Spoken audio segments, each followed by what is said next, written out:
સ્કંદ 7 ભાગ 3 સત્યભામાને એક દિવસ અભિમાન થયું. ભગવાનની સૌથી માનીતી તો હું જ. એક દિવસ નારદજી ત્યાં આવી ચડ્યા. સત્યભામાએ નારદજીને કહ્યું, મને આવા પતિ જન્મો જન્મ મળે તેવો ઉપાય બતાવો. નારદજીએ કહ્યું, જે વસ્તુનું તમે આ જન્મમાં દાન કરો તે વસ્તુ તમને આવતા જન્મમાં મળે. તમારે શ્રી કૃષ્ણ ભગવાન આવતા જન્મમાં પણ પતિ તરીકે જોઈતા હોય તો તમે શ્રી કૃષ્ણ ભગવાનનું દાન કરો. સત્યભામા શ્રી કૃષ્ણનું દાન કરવા તૈયાર થયા, પણ આવું દાન લે કોણ? અંતે નારદજી દાન લેવા તૈયાર થયા. સંકલ્પ કરી સત્યભામાએ શ્રી કૃષ્ણનું દાન નારદજીને કરી દીધું. શ્રી કૃષ્ણ દાનમાં મળ્યા એટલે નારદ તો શ્રી કૃષ્ણને લઈને ચાલવા લાગ્યા. એ જોઈ સત્યભામાએ બૂમ પાડી, એ મારા પતિને ક્યાં લઈ જાઓ છો? નારદજીએ કહ્યું, તમે જો હમણાં સંકલ્પ કરીને તમારા પતિનું મને દાન કરી દીધું એટલે હવે એના પર તમારો હક નહીં, તે મારા થયા. દાનમાં આપેલી વસ્તુ જેને આપી એની થાય. સત્યભામાને ભૂલ સમજાય. તેમણે શ્રી કૃષ્ણને નારદજી પાસેથી પાછા માગ્યા, પણ નારદે ચોખ્ખી ના સુણાવી. આ વાતની જાણ બીજી રાણીઓને થઈ. તેઓ બધી દોડતી આવી, એક રુક્ષ્મણી ન આવ્યા. બધી મહારાણીઓ નારદજીને વિનવે છે કે અમારા શ્રી કૃષ્ણ અમને પાછા આપો. ત્યારે નારદજી તેઓને કહે છે કે શ્રી કૃષ્ણને તો સત્યભામાએ મને દાનમાં આપ્યા છે એટલે તે મારા થયા, પણ જો તમે શ્રી કૃષ્ણના ભારોભાર સોનું મને આપો તો હું તમને પરત આપવા તૈયાર છું. દાનમાં દીધેલી વસ્તુ મફતમાં પાછી લેવાય નહીં, તેનું મૂલ્ય આપવું પડે. સત્યભામા કહે, હું મૂલ્ય આપવા તૈયાર છું. તે વિચાર કરે છે કે ભગવાનનું વજન થઈ થઈને કેટલું થવાનું છે. ઘડીકમાં તેણે દાગીનાનો ઢગલો કરી દીધો. ત્રાજવાના એક પલ્લામાં શ્રી કૃષ્ણને બેસાડવામાં આવ્યા અને બીજા પલ્લામાં સત્યભામા પોતાના દાગીના મૂકવા લાગ્યા. પણ આ શું? સત્યભામાએ પોતાના સઘળા દાગીના પલ્લામાં મૂકી દીધા. હીરા મોતીને પેલો સ્મૈતક મણી મૂક્યો, પણ શ્રી કૃષ્ણવાળું છાબડું ઊંચકાતું જ નથી. બધી રાણીઓ ગભરાય તેઓ દોડી ગઈ અને સર્વે પોતપોતાના સુવર્ણના દાગીનાઓ લાવવા લાગી. રાણીઓના દાગીના સામા પલ્લામાં મૂક્યા, પણ તોય શ્રી કૃષ્ણનું પલ્લું નીચું અને નીચું રહ્યું. જીવને અભિમાન આવે તો ભગવાન હલકા કેમ થાય? શ્રી કૃષ્ણની કિંમત શું જર ઝવેરાત કે સુવર્ણના દાગીનાઓથી થઈ શકે છે? રાણીઓ શ્રી કૃષ્ણની કિંમત દાગીનાઓથી કરવા લાગી. હજારો મણ થયા તો એ ભગવાન તોડાતા નથી. સર્વ રાણીઓ વિચારમાં પડી ગઈ, હવે શું કરવું? સત્યભામાએ શ્રી કૃષ્ણનું દાન કરી નાખી અને મોટી ભૂલ કરી છે. આ નારદ શ્રી કૃષ્ણને ઉપાડી જવાનો કંઈ માર્ગ ન રહ્યો. ત્યારે સત્યભામા રુક્ષ્મણીને શરણે ગઈ. રુક્ષ્મણી ત્યાં આવ્યા. ભગવાનને તોડવા દાગીનાનો ડુંગર ખડકેલો જોઈ એમને હસવું આવ્યું. પછી તેમણે તુલસીનું એક પાન છાબડામાં મૂક્યું અને ભગવાન તોડાઈ ગયા. તુલસીનું પાન રુક્ષ્મણીએ ભાવથી પ્રેમથી અર્પણ કર્યું, તેથી ભગવાન તોડાઈ ગયા. હજારો મણ સુવર્ણથી ન તોડાયો તે એક તુલસી પાનથી તોડાયો. તુલસીના પાંદડે તોડાયો મારો વાલમો. આ પ્રમાણે બોડાણા માટે ભગવાન સવા વાલના થયા હતા. ધન્ય ધન્ય એના બોડાણા, નારી સવા વાલ થયા વનમાળી. એ ગીત જાણીતું છે. ઈશ્વરને એવી ઈચ્છા નથી કે કોઈ મારી સેવા કરે. તેને કોઈ વસ્તુની અપેક્ષા નથી. તેની ઈચ્છા એવી નથી કે વૈષ્ણવો મને ભોગ ધરે. ઈશ્વરને ખાવાની ઈચ્છા નથી. ઈશ્વર નિષ્કામ છે. આ તો ઈશ્વરને અર્પણ કરવાનું છે. પ્રેમથી અર્પણ કરશો તો ભગવાન પ્રસન્ન થશે. ભાગવત નિવેદન કર્યા વગર કાંઈ ખાશો નહીં. ઈશ્વરને અર્પણ કર્યા વગર ખાય તે પાપ જમે છે. ઈશ્વરને અર્પણ કરશો તો અનંત ગણું બનાવીને ઈશ્વર પાછું આપશે. ભગવાન ફક્ત તમારો ભાવ જુએ છે. ભગવાનને ઘરે ક્યાં ખોટ છે? ભગવાને આપેલું જો તમારે તેને આપવાનું છે. કોઈ વસ્તુને ઉત્પન્ન કરવાની શક્તિ જીવમાં નથી. આ સર્વ શ્રી કૃષ્ણનું છે. તમારી અર્પણ કરવાની રીતથી તમારો ભાવ દેખાઈ આવશે. દીવો કરવાથી સેવકને કે આરતી ઉતારવાથી ભગવાનના ઘરે અજવાળું થવાનું નથી. તેથી પ્રકાશ તમારા હૃદયમાં થશે. ઈશ્વરનું અંગ સ્વયં પ્રકાશમય છે. સેવા કરવાથી સેવકને સુખ થાય છે. તેથી ભગવાનને સુખ મળવાનું હતું. તે તો પરમાનંદ સ્વરૂપ છે. જીવને આપનાર ઈશ્વર છે. પરંતુ મનુષ્ય નિવેદન કરે એટલે ભગવાન ખાય છે. સેવા અને પૂજામાં ભેદ છે. જ્યાં પ્રેમ પ્રધાન છે તે સેવા, જ્યાં વેદ મંત્રો પ્રધાન છે તે પૂજા કરો તો અન્યન્ય પ્રેમથી પૂજા કરો. સ્નેહ વગરનું સમર્પણ વ્યર્થ જાય છે. સારા કપડાં બગડવાની બીકે મંદિરમાં મનુષ્ય ભગવાનને સાષ્ટાંગ પ્રણામ કરતો નથી. દુઃખની વાત છે કે માણસ કપડાની ચિંતા કરે છે અને નરકમાં પડવું પડશે તેની ચિંતા કરતો નથી. દક્ષિણમાં એક કથા પ્રચલિત છે. એક ગામમાં એક ગૃહસ્થ અને ત્યાં લગ્ન હતા. વિઘ્ન નાશ માટે સર્વપ્રથમ ગણપતિજીની પૂજા કરવાની હોય છે. ગોર મહારાજે પૂજા કરતી વખતે જોયું તો ગણપતિની મૂર્તિ હતી નહીં. હવે શું થાય? ગોર મહારાજે નૈવેદ્યનો ગોળ હતો તે ગોળના ગણપતિ બનાવ્યા અને યજમાનને પૂજા કરવાનું કહ્યું. ધૂપ દીપ થયા પછી નૈવેદ્ય અર્પણ કરવાનો સમય આવ્યો. નૈવેદ્યના ગોળના તો ગણપતિ બનાવ્યા હતા. હવે નૈવેદ્ય લાવવું ક્યાંથી? એટલે ગોર મહારાજે હવે તે ગોળના ગણપતિની મૂર્તિમાંથી થોડો ગોળ કાઢી લઈ તે ગોળનું નૈવેદ્ય કર્યું. ગોળના ગણપતિ અને ગોળનું નૈવેદ્ય, આવી પૂજાથી પણ ગણપતિ પ્રસન્ન થયા. યજમાનના કાર્યમાં કાંઈ વિઘ્ન ન આવ્યું. કારણ આ કાર્ય પાછળ ભાવના શુદ્ધ હતી. વસ્તુનું મહત્વ નથી પણ ભાવની મહત્તા છે. સેવા સદભાવથી કરો તો સફળ થાય. સેવા કરતાં રોમાંચ થાય, આંખમાં આંસુ આવે. અને સાચી સેવા ક્રિયાત્મક નહીં, ભાવાત્મક હોવી જોઈએ. થોડું કરો પણ પ્રેમપૂર્વક કરો. રસોઈ કરી ભગવાનને અર્પણ કરતાં કહો, પ્રભુ તમે તો વિશ્વંભર છો, વિશ્વનું ભરણ પોષણ કરનાર છો. તમને કોણ જમાડી શકે? તમારું તમને અર્પણ કરું છું. ઈશ્વરને અર્પણ કરવાનું છે. અરે આ જીવ બીજું લાવે ક્યાંથી? બીજું છે જ ક્યાં? ફક્ત ભાવનાની કિંમત છે. પરમાત્મા પરિપૂર્ણ છે. ઈશ્વરને અપેક્ષા નથી. પરમાત્માને કોઈ વસ્તુની ભૂખ નથી પણ ફક્ત પ્રેમની ભૂખ છે. ભગવાનને ભાવથી અર્પણ કરશો તો તે અનંત ગણું કરી અને આપે છે. ભક્તિ માર્ગમાં ભાવના વગર સિદ્ધિ મળતી નથી. જ્ઞાન માર્ગમાં ત્યાગ અને વૈરાગ્યની જરૂર છે. બાળકને બાપ રૂપિયો આપે છે ને પછી પાછો માગે છે ત્યારે બાળક તે આપતો નથી.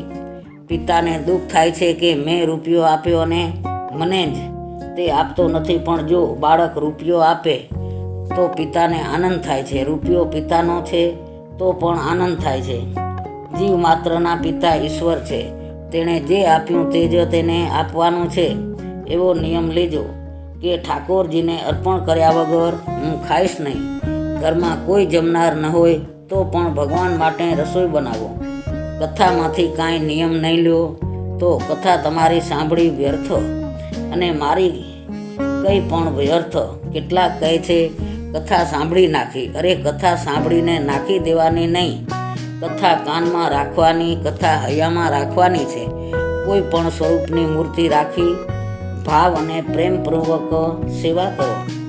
ચિત્ર સ્વરૂપ કરતાં મૂર્તિ સ્વરૂપ સારું છે. સેવા કરો ત્યારે એવી ભાવના રાખો કે સાક્ષાત પરમાત્મા છે. સેવાના આરંભમાં ધ્યાન કરો. સંપત્તિ પ્રમાણે અર્થ કરો.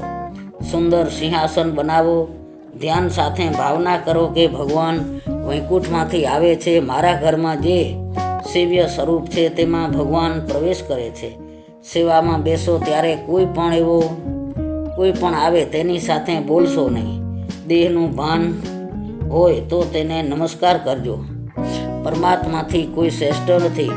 પરમાત્મા સમાન કોઈ નથી તો શ્રેષ્ઠ તો ક્યાંથી હોય? સેવામાં મનને પરોવી રાખવું એ સેવા છે. તમે શરીરમાં જેવો પ્રેમ રાખો છો એવો ઠાકોરજીના સ્વરૂપમાં પ્રેમ રાખજો. પરમાત્માના અનંત ઉપકાર છે. પ્રભુએ અનેક વખત મારું રક્ષણ કર્યું છે. હું ભગવાનનું દાસાનું દાસ છું. આવો દાસ્ય ભાવ સેવામાં મુખ્ય છે. દાસ્ય ભાવ હૃદયને જલ્દી દીન બનાવે છે અને સેવામાં દીનતા આવે તો હૃદય જલ્દી પીગળે છે. શ્રી કૃષ્ણ સેવામાં હૃદય ન પીગળે ત્યાં સુધી સેવા સફળ થતી નથી. દાસ્ય ભાવ વગર સેવા ફળતી નથી. સેવા સ્નેહથી કરો.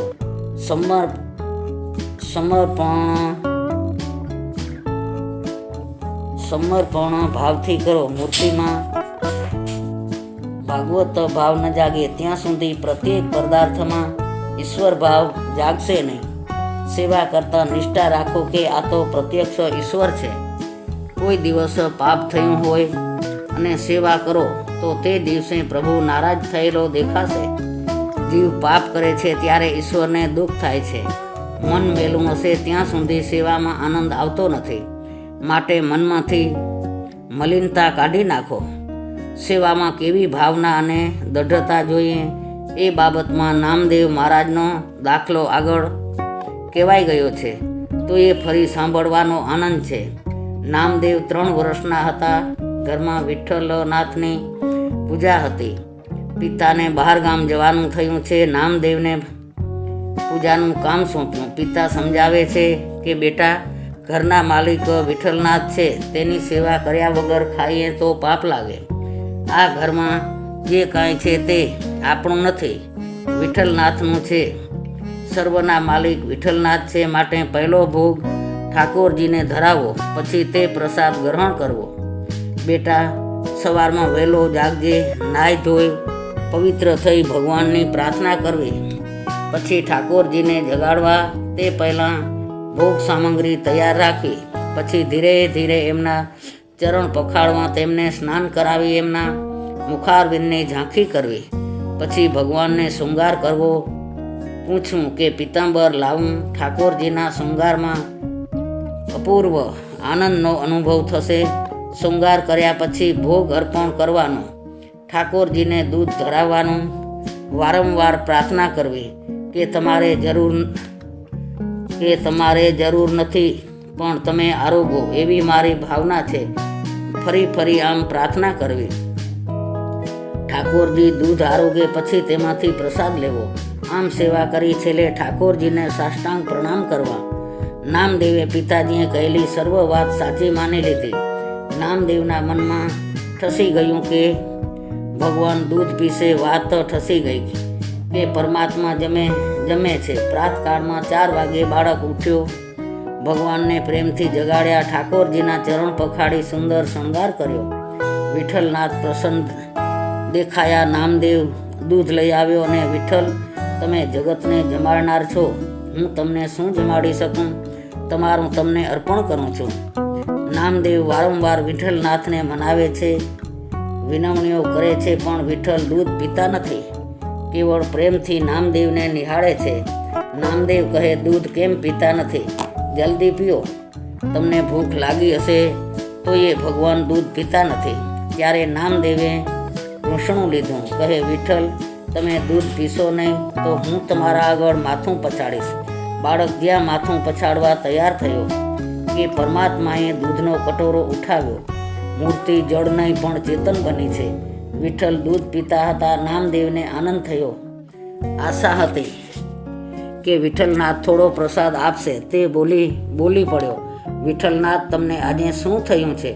તમે એકલા દૂધ પી જશો? મને દૂધ પીવડાવો. અને વિઠ્ઠલનાથે નામદેવને ગોદમાં લીધો. નામદેવે વિઠ્ઠલનાથને દૂધ પીવડાવ્યું અને વિઠ્ઠલનાથે નામદેવને દૂધ પાયું. ભક્તિ, પ્રેમ અને સેવા વગર સફળ થતી નથી. આ પ્રેમમાં એવી શક્તિ છે કે નિષ્કામ સકામ બને છે, નિરાકાર સાકાર બને છે. પ્રેમ કરવા લાયક એક ઈશ્વર છે. સેવા કરતાં હૃદય પીગળે અને આંખમાંથી આંસુ નીકળે તો માનજો કે સેવા કરી. આપણા જ હૃદયનો પ્રેમ મૂર્તિમાં જાય છે ને મૂર્તિ ચેતન બને છે. પ્રેમમાં આવો ચમત્કાર કરવાની શક્તિ છે. આ જ્ઞાનમાં નથી બિંબને શણગારો તો પ્રતિબિંબ સુંદર લાગશે. દ્રૌપદીની પરમાત્માએ લાજ રાખી. પછી એકાંતમાં શ્રી કૃષ્ણ દ્રૌપદી મળ્યા. દ્રૌપદીએ પ્રભુનો ઉપકાર માન્યો. પ્રભુ કહે છે કે મેં કાંઈ ઉપકાર કર્યો નથી. આજે મેં તારું ઋણ ચૂક્યું છે. તને યાદ નથી પણ મને યાદ છે. એક મારી આંગળી કપાય ત્યારે સર્વે રાણીઓ પાટો લેવા મહેલમાં દોડી, પણ તે તારી સુંદર સાડી ફાડી તરત જ પાટો બાંધ્યો. તારા પાટાના ધાગાની મેં ગણતરી કરેલી. પાટામાં 999 ધાગા હતા. ત્યારથી મેં વિચાર કરી રાખેલો કે બહેનને 999 સાડી પહેરાવીશ. હું આજે તારા ઋણમાંથી મુક્ત થયો છું. પ્રહલાદ પ્રભુની સ્તુતિ કરે છે. હે પ્રભુ, તમારા ઉગ્ર સ્વરૂપથી દેવો ડરે છે, પણ હું ડરતો નથી. પણ નાથ, ખરું કહું, મને તો કેવળ આ સંસારની બીક લાગે છે. હું તો કેવળ આ અસહ્ય અને ભીષણ સંસાર ચક્રમાં ભીસાઈ જવાની બીકથી ફફડું છું. મારા કર્મથી હું બંધાયેલો પડ્યો છું. મારા પર દયા કરો. મને તમારા ચરણ કમળમાં સ્થાન આપો. હું તમારા શરણે છું. સંસારી લોકો આવ્યું લક્ષ્મી અને વૈભવની આકાંક્ષા રાખે છે, પણ મેં એ બધાની નિરખતા જોઈ લીધી છે. મારા પિતાને ક્યાં કોઈ વાતની ખોટ હતી. સ્વર્ગનો વૈભવ એમની મુઠ્ઠીમાં હતો, પણ એમનો નાશ થયો. તેથી કોઈ વૈભવ કે ઐશ્વર્યની મને લાલસા નથી. હું એ બધાથી ધરાઈ ગયો છું. સંસારના અંધારા કૂવામાં કાળરૂપ સાપ કરડવાને તૈયાર છે. હું આ બધું જાણું છું અને એનાથી ડરું છું, ફફડું છું. મારા મનનું કોઈ ઠેકાણું નથી. એ કંઈ વાતોમાં ભટકાયા કરે છે. મારે એને સ્થિર કરવું છે, શાંત કરવું છે. તે તમારા ચરણમાં સમર્પિત કરવું છે. મને એ શક્તિ આપો. પ્રહલાદજી કહે છે કે મારું મન દુષ્ટ છે, અસાધુ છે, લાલસાઓથી ભરેલું છે, ચંચળ છે, હર્ષ, શોક, ભય વગેરેથી પીડાય છે. એથી હું લાચાર બની જાઉં છું. માટે પ્રભુ, આ મનને વશ કરવાની મને શક્તિ આપો અને આપ મારું રક્ષણ કરો. નરસિંહ સ્વામી આશ્વાસન આપતા કહે છે, બેટા, બગડેલું મન ભગવાનના નામ જપથી સુધરશે. પ્રહલાદ, તારું મન શુદ્ધ છે. તું ગભરામાં. મનની હાલતની વાત કર્યા પછી પ્રહલાદજી હવે ઇન્દ્રિયોની હાલતની વાત કરે છે. કહે છે, હું 5 વર્ષનો છું, છતાં મારા 6 લગ્ન થયા છે. એટલે કે 6 ઇન્દ્રિયો સાથે 6 લગ્નો થયા છે. આ 6 ઇન્દ્રિયો મારી પત્નીઓ છે. ઇન્દ્રિયો રૂપી પત્નીઓ મને સુખ લેવા દેતી નથી. ઇન્દ્રિયો રૂપી સ્ત્રીઓ મને બહુ નચાવે છે. આ ઇન્દ્રિયોને તૃપ્તિ થતી નથી. આ લૂલી મને બહુ નચાવે છે. લૂલીને રાજી કરવા જાઉં છું તો આંખો બહુ ત્રાસ આપે છે. સાચું સુખ ક્યાં છે? સાચો આનંદ ક્યાં છે? એને ખબર નથી. પ્રહલાદ કહે છે કે આ ઇન્દ્રિયોએ અનેક સ્ત્રીઓના પતિ જેવી મારી દુર્દશા કરી છે. એક આમ ખેંચે, બીજી તેમ ખેંચે છે. હે અચ્યુતમ, આ ઇન્દ્રિયોને કેમ કશાથી તૃપ્તિ થતી નથી? એકને આ જોઈએ, બીજીને બીજું જોઈએ, જીભને નવા સ્વાદ જોઈએ, આંખને નવું સૌંદર્ય જોઈએ, નાક, કાન, ત્વચા બધા એ પોતપોતાની ગમતી વાત પર મને ખેંચ્યા જ કરે છે. એક પુરુષને અનેક પત્નીઓ હોય છે અને તે દરેક તેને પોતપોતાના શયનગૃહમાં લઈ જવાને માટે ચારેય તરફથી જાણે ઘસડાતી ન હોય એવી મારી દશા થઈ છે. એક ચોર ચોરી કરવા ગયો. કોઈ સાહેબનું ઘર હતું. સાહેબને 2 પત્નીઓ હતી. ઉપરવાળી સાહેબના વાળ પકડી ખેંચે છે, નીચેવાળી પગ પકડીને ખેંચે છે. અને સાહેબની દશા જોઈ પલંગ નીચે ભરાયેલો ચોર હસી પડ્યો. તેથી પકડાઈ ગયો. ચોરને પકડીને રાજા પાસે લાવ્યા. ચોર ગુનો કબૂલ કરી કહે, મને બધી સજા કરજો, પણ આ સાહેબને થઈ છે એવી ના કરશો. આ સાહેબની કથા નથી, જીવાત્માની કથા છે. 5 વિષયો એ 5 ઇન્દ્રિયોના સાચા પતિ નથી. વાસ્તવિક રીતે ઇન્દ્રિયોના પતિ પરમાત્મા છે. તૃપ્તિ ભોગમાં નથી, તૃપ્તિ ત્યાગમાં છે. ભોગ ભોગવવાથી વાસના વધે છે. વિષયોનું ચિંતન કરવાથી શક્તિનો ક્ષય થાય છે. ઈશ્વરનું સ્મરણ કરવાથી શક્તિ મળે છે. પણ ભજન કરવું કેવી રીતે? આ સંસારના સુખ વિષયોમાં એવું તો આકર્ષણ છે કે મોટા મોટા વિધાનો આમાં ભૂલા પડે છે. સંસારનું સુખ વિક્ષ જેવું છે, તેમ છતાં અમૃત જેવું લાગે છે. સંસારના વિષયોમાં પ્રભુએ આવું આકર્ષણ રાખ્યું જ શા માટે? જગતમાં આવા સુંદર પદાર્થો બનાવ્યા જ શા માટે? કે જેથી ઇન્દ્રિયો લલચાય અને તેમાં ફસાય. પરમાત્માએ સંસારને સુંદર બનાવ્યો છે એટલા માટે કે મારા બાળકો સુખી થાય. પરંતુ આસક્તિપૂર્વક મનુષ્યો અમર્યાદા ભોગ ભોગવે અને પરિણામે દુઃખી થાય તો તેમાં ઈશ્વરનો વાંક શું? ઈશ્વરની યોજના પ્રમાણે તમે ચાલો નહીં અને વાંક ઈશ્વરનો કાઢો એ કેમ ચાલે? વાહન ચલાવનારના નિયમો પ્રમાણે ચાલે નહીં ને અક્ષમાત થાય તો એમાં વાંક કોનો? પ્રભુ પ્રહલાદને કહે છે કે જીવને સુખી કરવા મેં પદાર્થો બનાવ્યા છે, પણ અતિશય આસક્તિપૂર્વક મર્યાદા મૂકીને જીવ આ પદાર્થો ભોગવે અને દુઃખી થાય તો તેમાં મારો શું દોષ? મનુષ્ય મર્યાદામાં રહીને આ પદાર્થો ભોગવે તો તે સુખી થાય. જીવ સંસારને ભોગવે પણ આ સંસારનો બનાવનાર ઈશ્વર છે તેને ન ભૂલે. સંસાર તમારી સાથે જ છે, તમારી અંદર પણ છે. એ સંસારને છોડીને ક્યાં જશો? માટે સંસારને ભોગ દ્રષ્ટિથી નહીં, ભગવત દ્રષ્ટિથી જુઓ તો તમે સુખી થશો. મનુષ્યને હું કહું છું કે બાપલા, તું તારી જાતને સુધાર, જગતને સુધારવા ક્યાં જઈશ? એક બાદશાહની વાત છે. એકવાર એની શાહજાદીના પગમાં કાંટો વાગ્યો. બાદશાહને કાંટા પર એવો ગુસ્સો ચડ્યો કે એણે વજીરને હુકમ કર્યો કે અબઘડી મારા રાજ્યની તમામ જમીન ચામડાથી મઢાવી દો, એટલે મારી પુત્રીને ભવિષ્યમાં કાંટો ન વાગે. વજીર માથું ખંજવાળવા લાગ્યો. આખી પૃથ્વીને ચામડાથી મઢવા કેટલું ચામડું જોઈએ? તે લાવવું ક્યાંથી? વજીરે વિચાર્યું કે આખા રાજ્યની જમીન ઉપર ચામડું પાથરીએ તેના કરતાં શાહજાદીના પગ નીચે ચામડું રાખીએ, તેને જોડા પહેરાવીએ તો કાંટા વાગે જ નહીં. જગતમાં કાંટા તો રહેવાના છે. જેના પગમાં જોડા છે તેને કાંટા વાગતા નથી.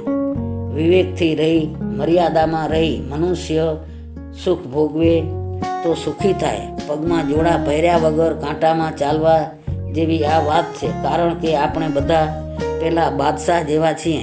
મનુષ્ય વિવેકપૂર્વક સંસારનો લાભ લેતો નથી એટલે દુઃખી થાય છે. દ્રષ્ટાંતથી આ હકીકત સ્પષ્ટ થશે. એક ગામમાં પાણીની તકલીફ હતી. એક શેઠે લોકોના ભલા માટે 10-20 હજાર રૂપિયા ખર્ચ કરી મોટો કૂવો બંધાવ્યો. લોકો જળપાન કરી આશીર્વાદ આપે છે. એક દિવસ એવું બન્યું કે રમતા રમતા કોઈ છોકરો તે કૂવામાં પડી ડૂબીને મરી ગયો. અતિ દુઃખમાં વિવેક રહેતો નથી. છોકરાનો પિતા તે શેઠની પાસે ફરિયાદ કરવા આવ્યો અને શેઠને ગાળો આપવા લાગ્યો કે તમે કૂવો બંધાવ્યો તેથી જ મારો છોકરો મૃત્યુ પામ્યો. વિચારો, શું શેઠે આ માણસનો છોકરો મૃત્યુ પામે એટલા માટે કૂવો બંધાવેલો? નહીં જ. કૂવો સર્વના લાભાર્થે બંધાવેલો. શેઠ તે પરોપકારનું કામ કર્યું હતું. છોકરો મરી ગયો એ ખોટું થયું, પણ તેમાં શેઠનો શું વાંક? શેઠની ઈચ્છા નહોતી કોઈ દુઃખી થાય તેમ. આ સંસાર પણ કૂવો છે. તે ડૂબી મરવા માટે ભગવાનને બનાવ્યો નથી, તેનો લાભ લઈ સુખી થવા માટે બનાવ્યો છે. પ્રભુ કહે છે કે આ સંસારના વિષયોમાં મન ફસાય નહીં, માટે મેં 2 અમૃત બનાવ્યા છે. તેનું પાન કરશો તો તમે સુખી થશો. પછી સંસાર તમને પજવશે નહીં અને વિષયોમાં તમારું મન નહીં ખેંચાય. આ અમૃત દુર્લભ પણ નથી, તમારા હાથમાં જ છે. પ્રભુ વાયદો નથી કરતા. જે કરે છે તે હાથો હાથ કરે છે અને દે છે. આ 2 અમૃતના નામો છે. એક નામામૃત અને બીજું કથામૃત. સ્વર્ગમાં અમૃત છે. સ્વર્ગનું અમૃત પીવાથી સુખ થાય છે, પણ કહે છે કે એ અમૃત પીવાથી પૂર્ણેનો ક્ષય થાય છે. એમાં નવાઈ નથી, કારણ કે પૂર્ણેના સાટામાં એ અમૃત લીધેલું હોય. પણ આ શ્રી કૃષ્ણ કથામૃત એવું છે કે એ પીવાથી પાપનો ક્ષય થાય છે. તેથી કથામૃત સ્વર્ગના અમૃતથી શ્રેષ્ઠ છે. કથા એ અમૃત છે, નામ એ અમૃત છે.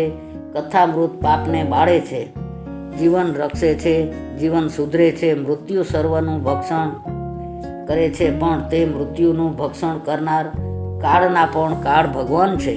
કથામાં નામ બ્રહ્મ છે, કીર્તનમાં નાદ બ્રહ્મ છે. નામ બ્રહ્મ અને નાદ બ્રહ્મ એક થાય એટલે પરબ્રહ્મ પ્રગટ થાય. નામામૃતથી કશું જ અશક્ય નથી. નામામૃતથી સર્વ કાંઈ સિદ્ધિ છે. નામામૃતથી કષ્ટ કપાય છે અને સુખ સ્થાપાય છે. નામામૃતથી વિશ્વના કણકણમાં પ્રભુના દર્શન થાય છે. ભક્તોએ આ વાતની સાક્ષી પૂરી છે. મીરાબાઈ, નરસિંહ મહેતા, તુકારામ ને એકનાથ આના સાક્ષી છે. નામનું અમૃત પી અમર બનેલા એ સંતો છે. નામ સત્વનમાં કોઈ સાધનની જરૂર નથી. નામ સત્વનો નામ જપ એ પોતે જ સાધન છે અને પોતે જ સાધ્ય છે, કારણ કે નામ એ જ પરમાત્મા છે. પરમાત્મા પોતે પોતાના નામમાં રહ્યા છે ને આપણને બોલાવે છે કે હું તારા માટે આ અમૃત લાવ્યો છું, તું એ પી અને કૃતાર્થ થા, સુખી થા. પ્રભુના હાથનો આ અમૃત કટોરો આપણે સ્વીકારવાનો છે. આપણી આળસે કામ રજડે છે. આળસ છોડો અને નામામૃત મોઢે માંડો. ફરી ફરી પ્રભુ કહે છે કે આ બે અમૃતો એટલે મેં તમારા માટે ઉત્પન્ન કર્યા છે ને તમને મફત આપ્યા છે. આ બે અમૃતો એટલી શ્રી કૃષ્ણનું નામ અને કથા સ્વર્ગના અમૃત કરતાં શ્રેષ્ઠ છે. સ્વર્ગના અમૃતનું દેવો પાન કરે છે, પરંતુ તેમને શાંતિ મળતી નથી. મળે કેવી રીતે? જેનામાં જે ગુણ નથી તે નામમાં તે ગુણ મળે કેવી રીતે? માટે નામામૃત અને કથામૃતનું પાન કરો. તે વગર પૈસે મળે છે. જ્યારે જ્યારે મનમાં પાપ આવે, આંખમાં વિકાર આવે, ત્યારે ત્યારે આ બે અમૃતનું પાલન કરો. ભોગી મનુષ્ય કોઈ પણ દિવસ યોગી થઈ શકે નહીં. કળી કાળમાં મનુષ્ય ભોગી છે. તે યોગી થવા જશે તો તેને સફળતા જલ્દી મળતી નથી. તેથી તેઓને માટે નામામૃત અને કથામૃત એ જ સરળ ઉપાય છે અને એ મફત એટલા માટે આપ્યા છે કે એ અમૂલ્ય છે. એની કિંમત થઈ શકે તેમ નથી. કિંમત કરવા જાઓ તો કિંમત એટલી થાય કે મનુષ્યનું ગજું નથી. એટલે પ્રેમથી તમે પીઓ એટલી જ એની કિંમત રાખી છે. આ બે પ્રકારના અમૃતનું પાન કરવાથી સંસાર સુખરૂપ લાગે છે, સંસાર બ્રહ્મરૂપ ભાસે છે. પ્રહલાદ કહે છે, નાથ તમે બે અમૃત દીધા એ સાચું, પણ મારું કથા કીર્તનમાં સ્થિર થતું નથી. તેનું શું? કથા અને કીર્તન બે એક છે. કીર્તન વગર કથા પરિપૂર્ણ થતી નથી. કીર્તન વગર કથા અપૂર્ણ છે. અને પાપ અભિમાનને દૂર કરવા કથામાં જવાનું છે. અભિમાન જેવો કોઈ દુશ્મન નથી, પણ અમૃત જાતે જ પીવું પડે છે. તમારા વતી બીજો તેનું પાન કરી શકતો નથી. જે પાન કરે તે પોતાના માટે જ કરે. લગ્ન, મરણ કે ભોજન કોઈ કોઈની વતી થાય નહીં, તેમ ભજન પણ કોઈ કોઈની વતી કરી શકે નહીં. બદલીનો હુકમ અહીં નથી ચાલતો. ભજન પણ જાતે જ કરવું જોઈએ. ભજનને સત્કારવા માટે તમારા હૃદયને ગોકુલ બનાવો. તેમાં પ્રભુ બિરાજશે. એકલું જાણેલું કામ આવશે નહીં. જેટલું જીવનમાં ઉતારશો તેટલું કામ આવશે. ભાગવત માનવને મર્યા પછી મુક્તિ આપતું નથી. તે તેના મરતા પહેલાં જ માનવને મુક્તિ આપે છે. પ્રહલાદજી કહે છે કે નાથ, હું જાણું છું કે નામામૃત અને કથામૃત પાન કરે એનું મન શુદ્ધ થાય છે, અને જેનું મન શુદ્ધ થાય તેને જગત ભ્રમરૂપ દેખાય છે. પણ મારું મન એવું છે કે તે જલ્દી નામામૃત અને કથામૃતનો આશ્રય લેતું નથી. પ્રહલાદજી જેના માટે પ્રભુ પોતે પ્રગટ થાય છે તે આવું કહે. પ્રહલાદજીનું મન ખરાબ નથી, તે તો આપણા મનની વાત કરે છે. સંત પુરુષો દુનિયાનો દોષ પોતાના દોષ હોય તેમ વાત કરતા હોય છે. તેનો હેતુ દુનિયાને આશ્વાસન આપી સીધે રસ્તે વાળવાનો હોય છે. સંસારના વિષયોનું ચિંતન કરવાથી આપણું તો મન બગડ્યું છે. આપણે ઈશ્વરથી વિમુખ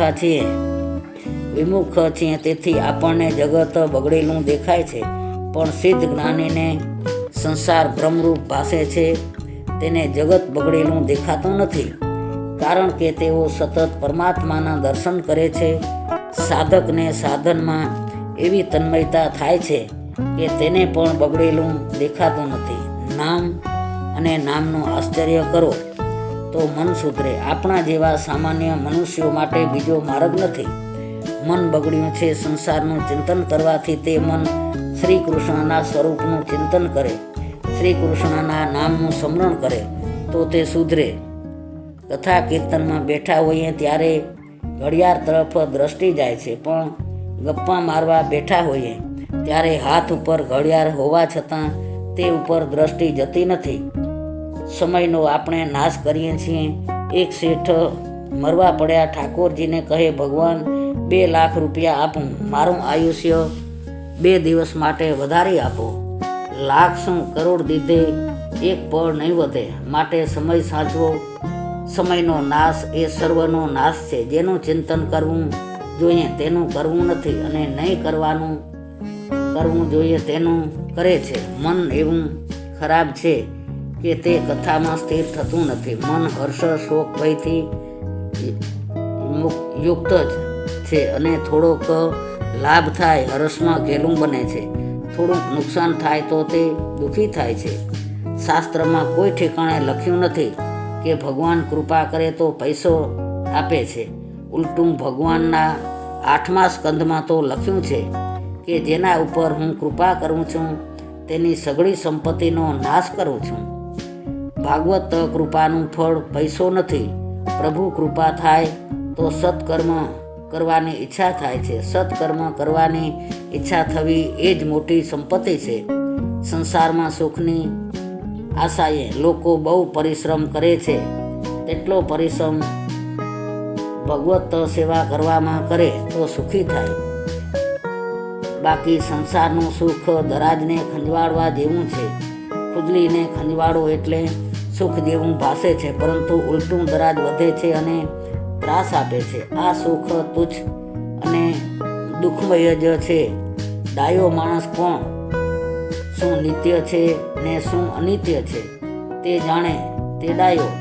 ગીતામાં ભગવાન કહે છે કે ઇન્દ્રિયો તથા વિષયોના સંયોગથી ઉત્પન્ન થતા ભોગો કેવળ દુઃખનું જ કારણ છે, કે તે આદિ અને અંતવાળા એટલે કે અનિત્ય છે.